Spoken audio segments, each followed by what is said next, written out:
It's frantic here, isn't it? Everybody rushing around in the run-up to Christmas, somewhere to go, something to buy, someone to meet. And yet, beneath all this busyness, many of us are profoundly lonely, in fact, some chronically so.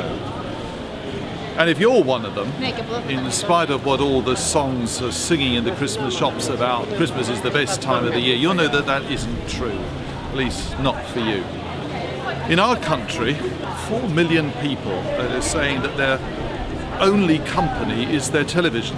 1/5 of older people say they only see a relative, a neighbour or friend of their family about once a month. With a world population of, 7 billion and rising, I mean, these statistics they're scary, they're disturbing. We all need to be alone from time to time, just to safeguard our sanity, but loneliness is different. Loneliness gnaws at the soul, it saps the human spirit. We're naturally sociable creatures. We come more alive when we're with others, but as workloads increase, pressures on doctors and social services are rising, the opportunity just to be with others is withering. Those casual conversations at the till might have been the only human contact for some people are disappearing. How can we help ourselves and how can we help others? In the Bridgetown area of Totnes, the congregation of St John's are running a community cafe each week to love those in their community who feel lonely. Loneliness affects many people, whatever our age. Some are bereaved, some are elderly, but there are loads of young people who are struggling with isolation too.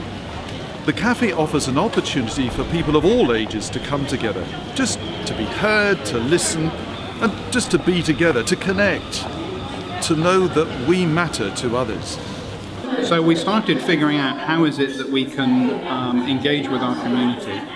Well, the way we looked at that is we started walking the streets, speaking to people in the Bridgetown community about what the needs of the community were.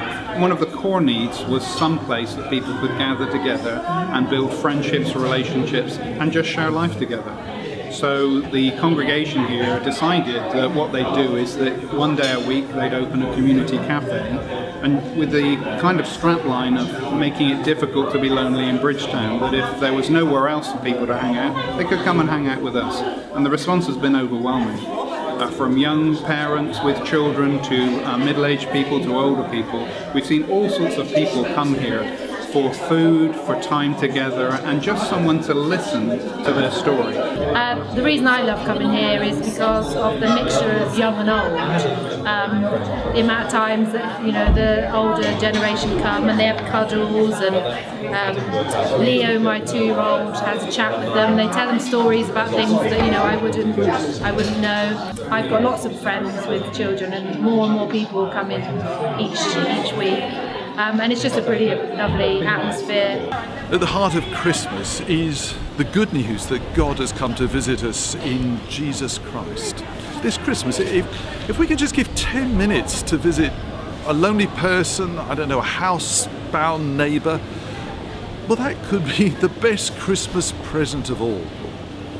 If we can build joy-filled, hope-inspired communities, then all will thrive together.